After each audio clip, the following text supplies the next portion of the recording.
एक पेड़ पर दो पक्षी बैठे हैं, एक जैसे सयुजा, हमेशा साथ रहते हैं, सखाया, बड़े एक दूसरे के दोस्त हैं। दो पक्षी में से एक पक्षी वो है कि जो उस पेड़ के फल को चखता है, अच्छा हुआ तो हा हा, कड़वा निकला तो हु, और दूसरा जो पक्षी है अनशनन अन्यहा अभिचाकशी थी, वो उस पेड़ के एक भी फल को चखता नहीं।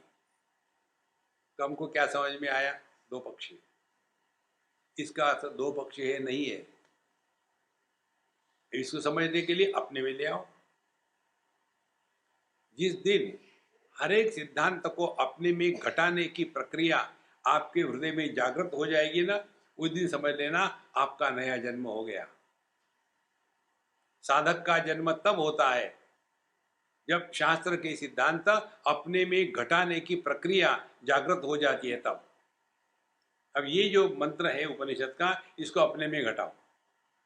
दो पक्षी है एक ही पेड़ पर, एक फल चख करके दुखी हो रहा है, दूसरा चखता नहीं, सुखी है। मैं और मैं पति दो है, मैं आदमी, मैं पति, एक ही पेड़ पर है।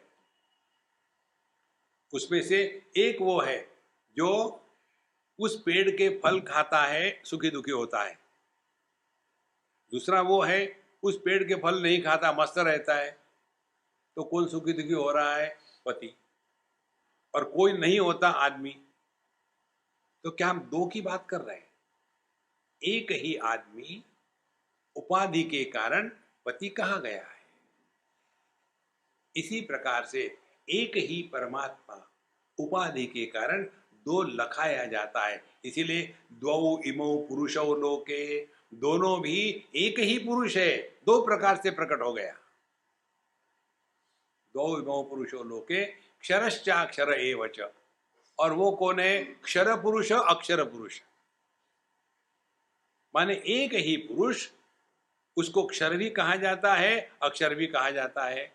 एक ही आदमी, उसको पिता भी कहते हैं, पुत्र भी कहते हैं, वही आदमी। कारण क्या है? उपाधि भिन्न है। इसीलिए जब ये बातें स्पष्ट हो जाती है ना कि द्वौ इमो पुरुषो लोके क्षरश्चाक्षर एव च, एक ही पुरुष दो प्रकार की उपाधि को धारण करता है। एक को कहते क्षर पुरुष, दूसरे को कहते अक्षर पुरुष। लेकिन पुरुष नहीं हो तो दोनों की संभावना नहीं। आदमी यदि नहीं हो तो ना वो पुत्र होगा, ना पिता होगा। क्षरश्चाक्षर एव च। अच्छा, इसी परमात्मा में ये दो बातें अध्यारोपित करी गई है। और कौन है वो? कहते हैं क्षर सर्वाणि भूतानि। इस जगत में जो नित्य निरंतर क्षर होने वाला है, नष्ट होने वाला है, उसको क्षर पुरुष कहते हैं। सभी भूत मात्र, सभी की सभी चीजें, ये क्षर पुरुष है। और कूटस्थ अक्षर उच्चते। कूटस्थ माने कूटवत तिष्ठति इति कूटस्थः। जैसे आयरन होती है ना, लोहार की या सोनार की, आयरन के ऊपर में गरम गरम लोहा रखा जाता है और ठोक ठोक के उसके आकार बदलते हैं, लेकिन आयरन का आकार नहीं बदलता। इसी प्रकार से जब तक के मैं देह के साथ तादात्म्य करके बैठा हूँ, जीव भाव से, मैं ज्यों का त्यों हूँ, अक्षर हूँ। और शरीर बदल रहा है, और दोनों की सत्ता, किसकी? शरीर की सत्ता, पंचकोशों की सत्ता, और मैं जो जीव है, इन दोनों की एक ही सत्ता है।